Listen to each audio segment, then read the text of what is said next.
we were the ones swinging the hammers. We were doing all the work. It wasn't much of a company. We were the ones doing every step along the process. I mean, I know the three of us have listened to podcasts and you're just like, wait, but how did they do that? Between like 70 and 180 units is our current portfolio. Oh, that's it?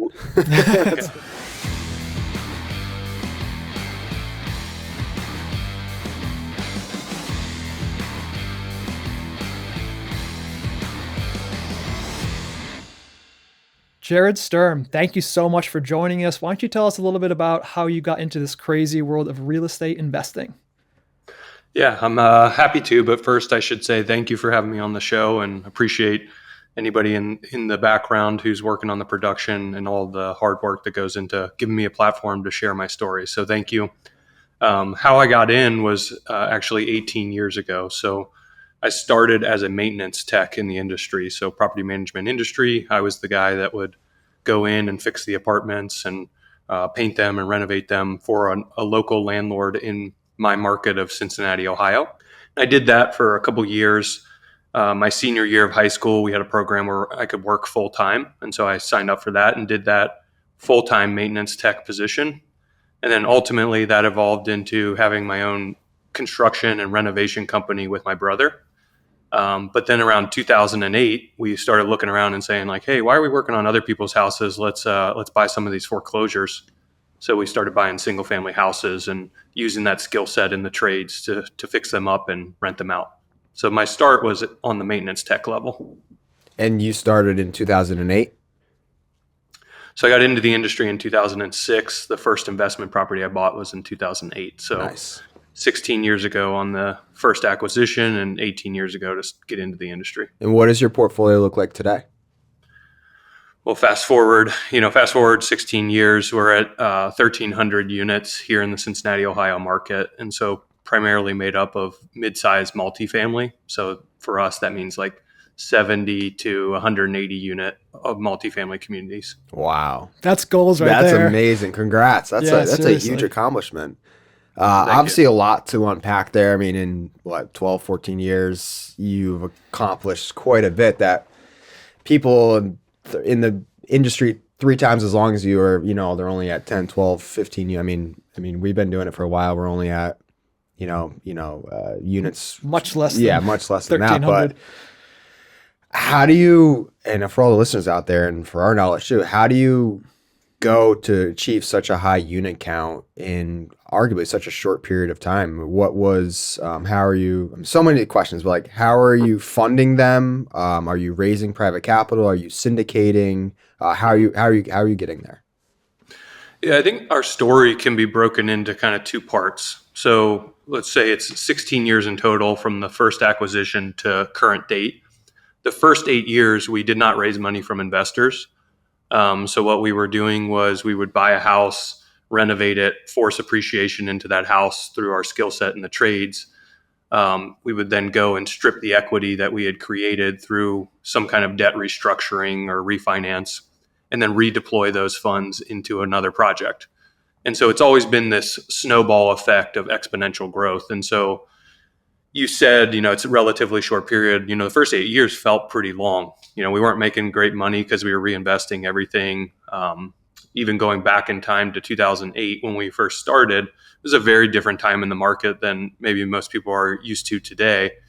The first 8 houses we bought, we had to buy all cash and renovate all cash because I was an 18-year-old. My brother was 21 years old. We didn't have W-2 jobs. There was no chance a lender was touching us at the depths of the financial recession. And so those first 8 houses took 2 years for us to buy, renovate, rent out. And then a tipping point that happened for us was 2 years in when a local lender gave us a cash out refinance, or I should say cash out finance, for the 8 houses that we owned free and clear. And we took all that capital and went out and bought several more houses. I believe it was like 10 more over a year's time. So our business model today is even not that different than it was then. We buy assets that we can force appreciation into. Usually that's in the components of construction or property management, usually both. And then we strip that forced appreciation through a debt restructure, and then we redeploy those funds into the next project. And round we go, and each time it seems to grow a little bit larger. Wow, that's amazing.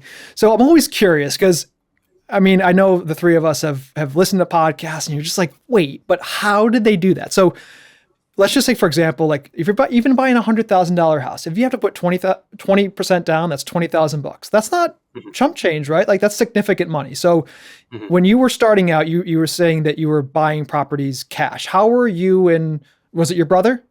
Yes. How are you and your brother able to afford properties cash?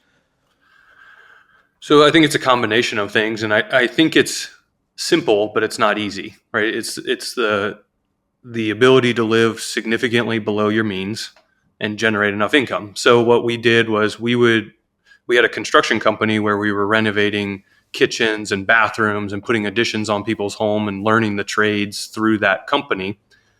And really, that just grew word of mouth. Like that, people knew we were maintenance techs for a landlord, and they said, "Hey, can you come fix this?" Which then said, "Hey, why don't you? Can you give me a bid to renovate my bathroom?"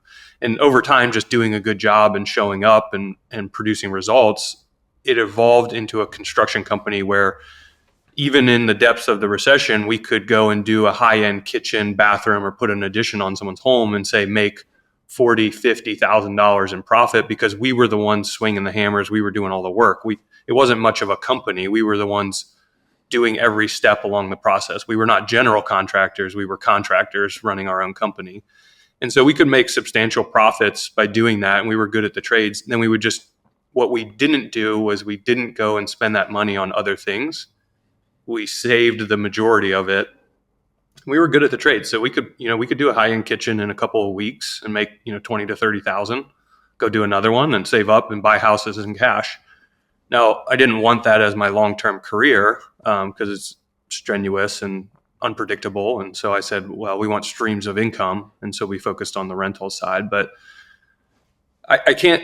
A lot of people will hear that story and say, well, I don't know construction or I can't make that much money in that short period of time. And I would actually say really what got us to the position we're in is the other side of that coin, which is living below our means, right? So we were making decent money, but I lived in a house that me and my brother bought together in not so great of a neighborhood. It was a 6-bedroom house. We rented 4 of the bedrooms out to friends. So we had very low living costs. I mean, we were driving not so great of cars and wearing not so great of clothing and kind of keeping our costs at bare minimums.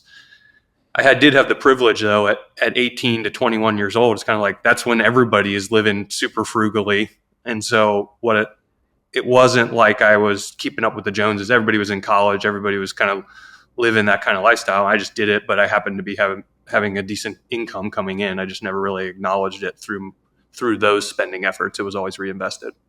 Yeah. Yeah, it's amazing. I mean, it's essentially how we got our start, not together, but separately, but it's the same story as we each bought, our respective multifamilies, lived in one of the units, rented out the other units, and lived well below your means. And that's how you're able to compound your capital and save and invest in the next property and keep snowballing that effect. So, I get the question a lot of time. I'm a full-time real estate agent. I work with a lot of investors, and Ryan's a full-time lender, also works with a lot of investors. And the question I get a lot is, well, I just don't know how to get started in real estate investing. And there's a million ways to get started. And maybe it's, for you were kind of, you had a trade that was associated with real estate investing. And maybe someone hates their job now, but they don't have enough to get started in buying their first property, but they could become a real estate agent, or they could become a lender, or they become an appraiser or a pest control guy. I mean, how many, you basically like associated yourself, you dove,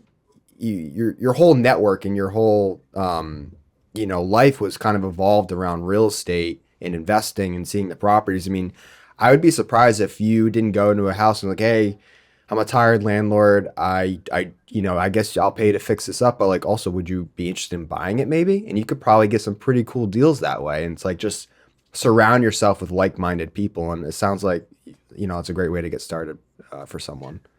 Yeah, I think when I get a similar question, I always just ask like, well, what's your core competency, right? Like, so whatever that is, use it as your competitive advantage. And so my story certainly is not someone else's story. It's what it worked out well for us, but there might be someone who's just very great at building relationships, right? Use that to your advantage to go out, build relationships, and you could know nothing about construction, but still be extremely successful in real estate investment. So everybody just needs to know what they're good at and then leverage that. Right. So the local lender gives you a cash out on your first 8. What's your next purchase? So this was probably 2020, 2021. Or I'm sorry. It was like 2010, 2011. And so at that time, you could go to the MLS, look at 15 deals, all were good, and you decide which one was the best. And so we got a sizable check, and we just went to the MLS and started picking away at small multis and single families, and would acquire them, fix them up. And it was somewhere around we had 20 units or so, and we kind of said enough with the construction company working on other people's homes. We're going to focus on this full time. And started paying ourselves something like $500 a month or something, very small, and continuing to reinvest into deals. And so deal flow came mostly from the MLS during that time, and then slowly but surely the backlog of foreclosures burnt off, and we had to get more creative with our deal finding practices. And but I kind of broke the story down into first 8 years was without investor capital. And so we built up a sizable portfolio of single families and small multis for those first 8 years. And we owned those until 2020. But around 2015, we made the pivot to start buying larger multifamilies.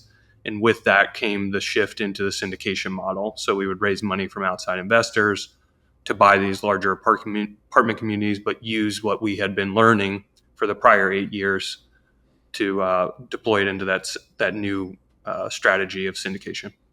What market are you investing in, and what are you looking for as far as metrics when what are you looking at in terms of an asset for qualifications? So I guess 2-part question. What market are you investing in, and what are you looking for in a multifamily or just an investment purchase? So we're exclusive to the Cincinnati, Ohio market. It's where I'm born and raised, where we built this construction company. It's where our property management company that myself and my brother started. All of that's headquartered here. That's where our competitive advantage is. So Cincinnati, Ohio exclusively. We focus on C to B class multifamily assets. And then what was the second part of your question? Are you looking, obviously value add, so that could be through management or construction. Are you looking for minimum? Are you doing only commercial property? Are you still just doing single families? Are you only buying, if it is single families, are you just buying a minimum 10 unit portfolio? What's kind of your buy criteria? Gotcha. So we are buying mid-sized multifamily assets. So between 70 and 180 units is our current portfolio. Oh, that's it. We're not buying, say, below 50 unit communities anymore. And the whole portfolio that we spent 8 years building in the beginning, what happened was those were great kind of first time home buyer homes, or duplexes or quads and things like that. And in 2020, when the interest rates fell as COVID came around, as you guys probably remember, interest rates dropped, tons of buyers flooded the markets, prices went up, and we just said, now's the time, and we sold all of those. So we just went to an agent that we knew in our market, and we said, we're going to sell them to individual buyers. We're not going to sell them off in a portfolio, but we're going to do 6 a month, every month for 18 months. And we just sold. And at that time, the interest rates were so low that the game was put it on the market, see what the appraisal hits, and sell it off. And so we had very, very, very favorable exit for that, call it, say, our first venture being the portfolio we built without investors. And then we took that capital and started to buy larger apartment communities and do the same business model. Wow.